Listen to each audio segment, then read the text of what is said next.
Hello everybody, it is Ty, and today we are back with another video. And in today's video, we're going to be talking about a couple of horror sequels and discussing how sequels can really impact a horror movie's reputation. As we all know, there's a lot of really good horror franchises out there and a lot of really good horror movies that did very well in box office and just when they were released in general. And because so many horror movies do so well after being released, a lot of them decide, you know what, we're going to run it back and we're going to make a sequel or a part 2 of the original movie. Now, as we all know, sequels can either make or break a horror movie's reputation, and in today's video, we're just going to be discussing a few different examples of some horror movie sequels that have either made or broke a horror movie's reputation. A popular horror movies to be exact. But yes, without further ado, I think we should just get straight into it. Now, the first movie we're going to be talking about in today's video, or more so, the first horror movie sequel we're going to be talking about in today's video is the sequel to Halloween or Halloween 2.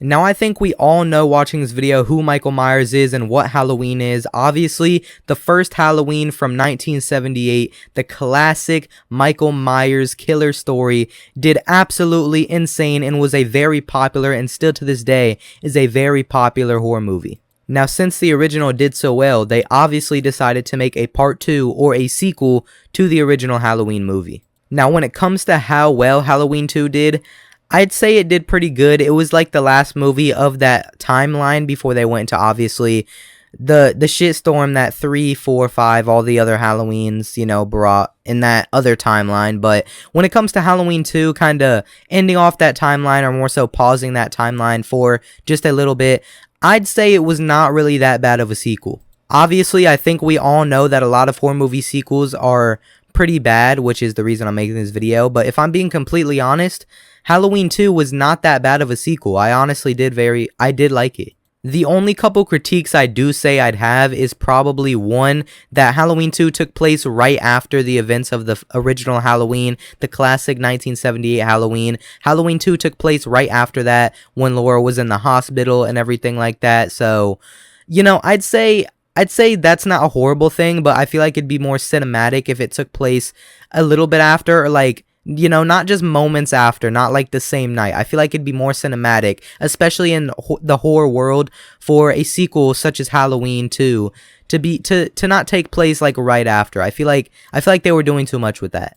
Not really doing too much, but more so not doing enough, I should say. Do not get me wrong, the movie was still good. Like I said, it's a fucking amazing movie. I really did enjoy Halloween 2. The kills were nice. You know, Michael Myers showing up to the hospital was cool. The ending scene where he caught on fire was amazing.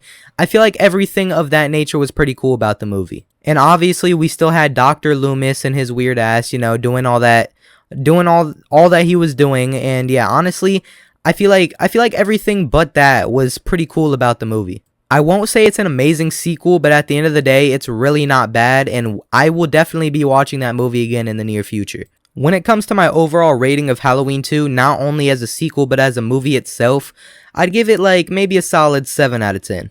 Now, the next movie we're going to be talking about, honestly, isn't a franchise I watch a lot. It is one I'm familiar with, but I haven't really seen a lot of the movies out of this franchise, just simply because it's very gross and just weird to me. Not saying it's bad, but it's definitely not something I'm going to go back and watch 1,000 times like I do other franchises. The next sequel we're going to be talking about is the Nightmare on Elm Street 2, Freddy's Revenge, which comes after the original Nightmare on Elm Street from 1984. Now, obviously, I'm sure everybody watching this video, whether you watch the franchise or not, because I know a lot of horror fans don't particularly love Nightmare on Elm Street just because of the character that Freddy Krueger is, but nonetheless, even if you don't really watch Nightmare on Elm Street or you haven't seen most of the movies, I think everybody watching this video knows who Freddy Krueger is just because he's stamped in the horror slasher world. And if I'm being completely honest, I don't care, guys. Hate me if you want, I don't care, but I have not seen almost every Nightmare on Elm Street movie all the way through. Now, I have obviously seen Nightmare on Elm Street 2, which is the movie we're talking about. I have seen the reboot, which we're going to be talking about horror movie reboots in an upcoming video. Stay tuned. And I have also seen Freddy vs. Jason, if you want to count it as a Nightmare on Elm Street movie. But yes, I haven't really seen all the other ones all the way through. I've tried, trust me, but Freddy Krueger is just a very disgusting character. Obviously, he's a well-written character. I'm not saying the movies are bad or anything like that, or that the script is bad, or the acting's bad, or the kills are bad. I'm not saying anything like that. I'm just simply saying that Freddy Krueger on his own as a character is just very disgusting. Like, I think everybody watching this video can agree, like, we can all agree together that when you see Freddy Krueger, it makes you not want to eat certain foods. Let's just say that. But yes, enough about Freddy Krueger and his weirdness. We'll be talking about that in the horror movie reboots video. So if you guys want to know more about that, stay tuned for that video. But right now, we're here to talk about the sequel of Nightmare on Elm Street, which is Nightmare on Elm Street 2, Freddy's Revenge. Like I said, this is one of the very few Nightmare on Elm Street movies that I've actually watched all the way through. So I wouldn't say I'm very credible when it comes to comparing it to how well it did bouncing off the original. But, you know, as a movie itself, I will talk about it. I'd say Nightmare on Elm Street 2 was not a bad movie at all. I think it was very good. We had well-written main character. We had some well-written side characters and everything like that. I feel like the scene with the party, like everything kind of just flowed in within itself. I think everything of that nature was just very good. I think how the movie was actually like just written was very amazing. Like I said, I think everything kind of worked out within itself cinematically. Like every part, every scene felt like it had to be where it was. Let's just say that. Again, the characters were well written, the kills were pretty cool. I feel like everything about that movie just honestly was not bad at all. Honestly, like I said, I haven't seen the first Nightmare on Elm Street all the way through, but from what I have seen from the original Nightmare on Elm Street, I mean, I'd say it's not really anything crazy. It doesn't really add too much from the first movie, at least from what I've seen. But, you know, it's not a bad movie at all. I'd say for a sequel, maybe it's not amazing as a sequel, but as a movie, again, it's a pretty decent movie. I really have nothing bad to say about the movie other than, you know, Freddy Krueger's disgusting, but other than that, I'd say it was a pretty good movie overall. And because of that, I am going to give Nightmare on Elm Street Part 2, Freddy's Revenge, a solid 7.5 to 8 out of 10. I couldn't really decide. Freddy, be generous with this rating, because like I said, I don't enjoy your franchise that much. But yes, Nightmare on Elm Street 2 gets a solid 7.5 to 8 out of 10 from me. Now this third and final movie we're going to be talking about, this third and final sequel, is more of a new one. It's not really a classic or anything like that, but I'd say it's a pretty well-known franchise with only 2 movies, and that is A Quiet Place Part 2, bouncing off, obviously, the first A Quiet Place. Now, if any of you guys know what A Quiet Place is, you already know the type of rating I'm going to give this movie. It's not bad, let's just say that. We're going to get into the nitty-gritty in a second here.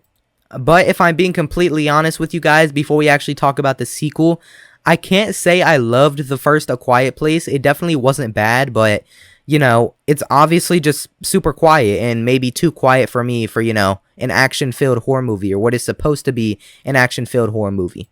Not saying there wasn't any action, because there obviously was a lot, especially in the, you know, later scenes in the movie. But if I'm being completely honest, you know, there just wasn't enough sound for me. Obviously, it's, you know, A Quiet Place. They have to be quiet. So if I'm being completely honest, I can't blame the people that made the movie, because that's obviously what they were trying to do when they made it. So I'm not blaming them for doing anything poorly. It was just, you know, not my cup of tea. I'll say that. It wasn't a bad movie, but it just wasn't my cup of tea.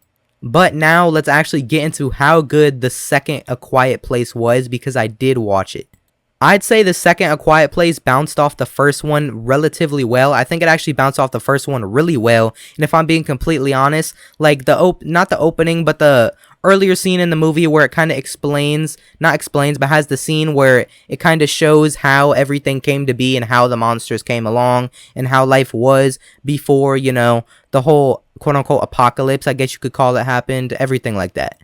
The island scene was actually very cool, where the aliens were kind of just killing off everybody and everything like that. I thought that was cool as hell. And then the scene where they're being chased and then the alien kind of dips his claws like into the car and kind of shreds the top and is like chasing them. I think one thing I can say about both the A Quiet Place movies, they're very, very much action packed. Like, I have nothing to say when it comes to the overall action of the movie. I do feel like they had to make it more action packed since there's not really a lot of sound, because, you know, they have to be quiet throughout the whole movie. But, you know, I'm not saying they did a bad job by doing that. Obviously they had to add more action, and I fucking loved it. I literally have nothing negative to say about the movies other than it was too quiet. I feel like everything else was amazing, especially when it comes to the sequel. Like I said, it bounced off the first one really fucking well. Like, I don't know how you guys feel, but if you've seen A Quiet Place Part 2, you know that it bounced off the first one really well. It kind of showed a scene explaining how everything came to be and how life was before the whole apocalypse thing happened. It was very amazing, and both these movies are obviously very heartfelt and have a lot of emotion to them, since the director made these movies, like, you know, based on his kids and everything like that, and kind of just, I guess, leaving something for his kids. I don't really know exactly the backstory, a lot behind it, but I did look around about it and do some research about it not too long ago, and these movies just have so much emotion into them. It's obviously insane. So for that, A Quiet Place Part 2 is going to get an 8.5 out of 10 from me. But yes, guys, I think that does conclude our horror movie sequels and our video for today. I will have a couple of new videos coming soon, very amazing action-packed videos for you guys, so stay tuned for those, like I said earlier in the video. But yeah, I think that is the video. Hope you guys enjoyed. If you did, make sure to like, subscribe, follow the Twitch, follow the TikTok, follow the IG. I'll see you on the next one. Peace.